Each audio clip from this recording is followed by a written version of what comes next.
Parental conflicts, குழந்தைகளுக்கு ஏற்படக்கூடிய சின்ன வயசு ட்ராமா, முக்கியமா பிசிக்கல் பனிஷ்மெண்ட்ஸோ இல்ல ஒரு ஹார்ஷ் பேரண்டிங்னால நடக்கக்கூடிய சின்ன பாதிப்புகளோ வந்து டிப்ரஷனை கொண்டு வரலாம்.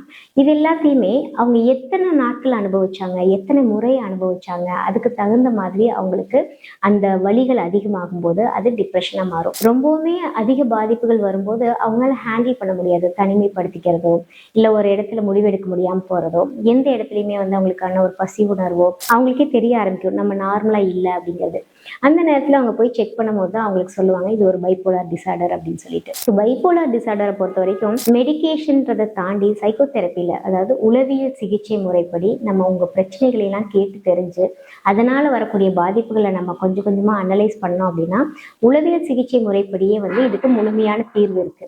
ஸோ கான்ஷியஸை பொறுத்த வரைக்கும் எந்தவித மருந்து மாத்திரைகள் இல்லாமல் மனம் சார்ந்த பிரச்சனைகளை மனம் சார்ந்தே சரி பண்ண முடியுங்கிறதுல நாங்கள் ஆழமாக ஒர்க் பண்ணிட்டு இருக்கோம். ஸோ கான்ஷியஸை பொறுத்த வரைக்கும் எந்த ஒரு பிரச்சனைக்கும் மருந்து மாத்திரைகள் தேவையில்லை.